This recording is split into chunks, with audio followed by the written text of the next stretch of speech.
most important things you need to know about a vine is that it's a weed. It's probably the most pernicious weed that you'd ever have to deal with. You can't kill it. I've run over them with tractors, and they just come up from the root, and you just start over again. The other thing is that this barky kind of wood where you can see the striations won't produce grapes. It takes this smooth skin, what you call first year wood, and that will produce grapes. So when you're pruning, the idea is to get rid of all of this second year wood and leave, on a Thompson seedless or other table grape, leave 4 canes on each side of the smoother wood, and then just tack it to the wire, and that'll get you your grapes. These have been let go for decades, and so I'm trying to get them back, and they're not producing the canes where I want them to. I want them to produce out of this head right here. If this was a wine grape, then I'd put arms out like this and prune everything back to 2 or 3 buds. So your wine grapes, you prune with arms or cordons. Your table grapes, you prune with canes or whips. Whip pruning or cane pruning is what it's called. So the issue with this particular vine, like I said, is it's been let go. I've got canes coming up out of the ground. I've got things all over the place. So this is their second year wood, and I want to get rid of it, but I want to keep at least 3 or 4 canes that will produce wood. So I'm going to chop it back here. And you know, it's not an exact science, but the thing that you have to remember is that the vine itself, you're not going to kill it, you're not going to hurt it. You can prune it so that it doesn't get good grapes, but now I'm going to take these and bring them up to this wire and tie them. I don't like this wood here, but it's the best I can do. And I'll probably grab this one and do a combination prune on this.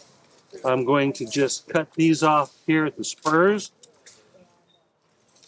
and leave a couple of buds. And that'll get me enough to bring in and tie off here.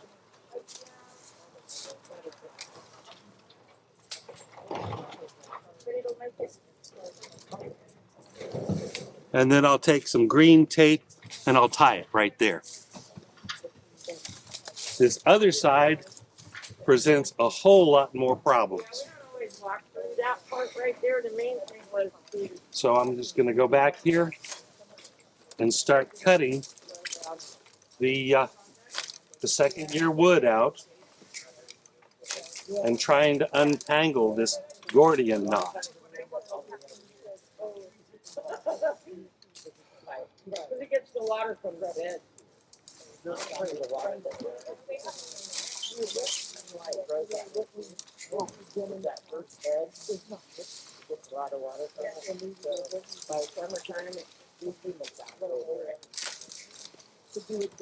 Like I said, this is a reclamation project, and I'm cutting these off and leaving some buds here. And the reason I'm doing it is because it's coming the right direction, and I'll get some grapes on this cane, but it's really not right. I'll cut this one off here. If this was a well-trained vine, I wouldn't have all this mess here.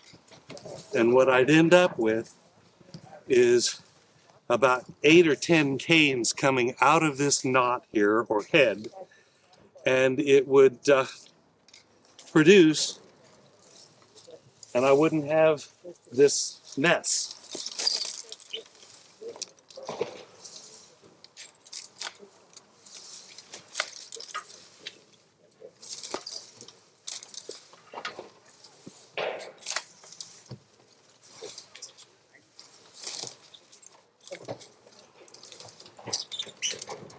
The biggest mistake that most people make is they want canopy, or they want a nice fence piece that's got lots of foliage. A lot of stuff with my mother. And grapes will actually love that. They can just touch the ground and they'll root. So for example, if I wanted to put another grape next to this one, I would have left this long and I would have buried it right next to the stake. And then when the shoots come up from it, train them up the stake, and I'd have a whole new vine in a couple of years. That's layering, and it's a legitimate form of propagation for vines when you lose a vine. So basically what I'm doing is I'm cutting this back, and I'm trying to make it so that I have a decent place to cut and get the canes for next year. You have to plan ahead, and that's why there's so much tangle and so much heavy vine moving away from the stake. Like I said, this is not the way to do it. Leaving a cane just like this is the right way to prune this particular type of grape. I'm cutting here, and I'm going to use this cane here to come here. And so I've reduced it to basically 3 canes. If this was a healthy vine and not overgrown, I would reduce it to 4 canes on each side, or 8 canes, and that would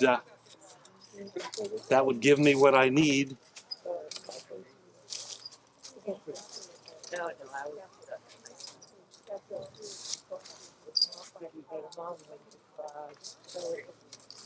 So I'm ready to tie off, and I'll just tie that bundle there and tie these 2 over on this side, 3, and then I'm going to cut that one off.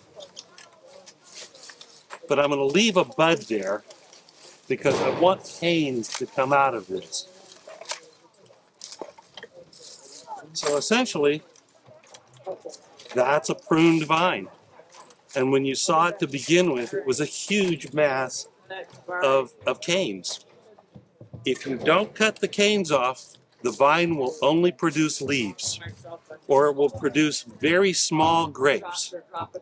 And if you want to have the big table grapes like you see in the store, you're going to have to come back in and thin the vine after the grapes have gone to about BB sized. And you just take about every other bunch off, and the bunches that are left, they'll be about, the grapes will be about twice as big. So I don't have anything to tie it off in my hand here, so I can just step over here and grab some tape.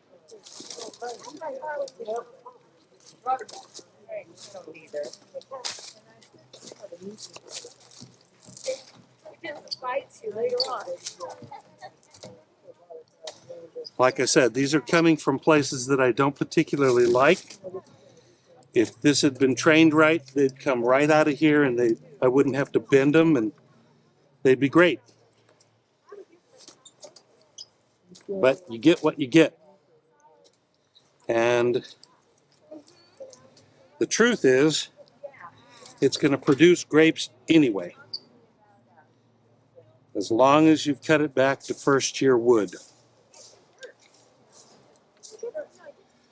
So if you want like an arbor, you're not going to get a lot of good quality grapes.